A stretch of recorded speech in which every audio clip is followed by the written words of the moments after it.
Mapagpalang araw at Happy New Year mga kataba. Dahil oras na lang ang ating iniintay para sa New Year, ito naman ang ating pagsasaluhan. Unti-unti na nagpiprepare si Mama Taba. Lulutuin na lang to mga kataba. No, kasi magsasamji kami ng mga bata. No, para maiba naman, para malesen din yung sobrang pagluluto ni Mama Taba. After namin mag-church yan. Yan ang mga isasalang natin. Meron tayo dito binabad na chicken. Ito naman, breading naman to. Naglagay ako dito ng cornstarch. At ang ating itlog. Nilagyan ko siya ng garlic powder at pampalasa. Tapos dito, ito naman ang ating isasamji. Meron tayong lettuce, pipino. Naglagay din ako ng cheese. Yan, nakatimpla na mga kataba ang ating pinaka pang-dip ay ang ating mayonnaise at ketchup. Isasama natin i-grilled ang ating hotdog. Tapos dito naman meron tayong konting dessert. O yung dessert natin, ganun din naman, crema di fruta ang style. Ang pinaka-toppings natin yung mga prutas natin. Ubas, pongkan at ang ating peras. O ganyan yung ginagawa ni Mama Taba. Tapos meron ako ditong binabad na dalawang klase ito ng karne mga kataba. Ito naman pork. No, parehas kong binabad yan sa toyo calamansi. Maninipis ang hiwa ko dyan para hindi na ako bumibili ng yung maninipis. Si Mama Taba na yung gumagawa. Tapos ito naman, dala kasi ito ng anak ko, isaw ng baboy. Pinakulo ko muna to sa suka. Tapos tinapon natin yung pinagkuluan. Ibinabad ko rin siya ngayon sa toyo calamansi. Diba mga kataba?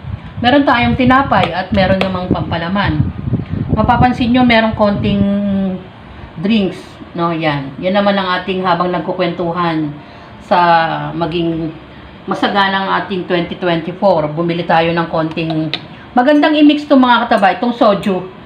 Kasama. Wala na kasing available na Yakult.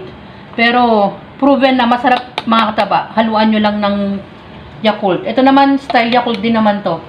So, masarap din yan. Tapos, dito gagawa naman tayo ng ating, mapapansin nyo, ito, shabu-shabu style naman to. Nahiwa ko na yung gulay nito. Ito ang gulay niyan, dalawang klase ang ilalagay ko. Pechay bagyo at saka carrot sa ilalim. Ibinabad ko lang sa tubig. Gagamit tayo ng crab and corn. Mga ganito lang, mga 55 grams mga kataba. Ounce kasi yung tinitignan ko. Yan. Pwede kayong gumamit ng medyo malaki. Tapos, haluan natin ng egg. Bumili ako ng mga 4 na klase ng pang shabu-shabu. Yan. Merong crab. Hindi ko na masyadong kabisado yung pangalan nitong mga to. Pero pang shabu-shabu yan mga kataba. Haluan ko rin siya ng sweet corn. Yan. Ganyan yung gagawin natin. At hahaluan ko rin to ng beef cube. So, yan ang ating simpleng handa para ngayong bagong taon mga kataba. At nawa, maging masagana at payapang ating taon.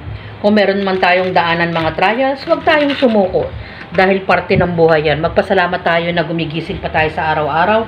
At sa lumipas na taon, ano man yung naranasan natin, magpasalamat pa rin dahil kasama natin ang Panginoon at buong pamilya. So, ganyan natin tinitignan yung buhay, mga kataba. Maging masaya pa rin tayo dahil marami tayong dapat ipagpasalamat. Huwag tayong malungkot. Dadaan tayo sa lungkot, pero hindi dahilan yon para huminto tayo sa buhay. Nawa, maging maayos ang ating bagong taon. Maging safe kayong lahat. Mula sa pamilya ni Mama Taba, Happy New Year!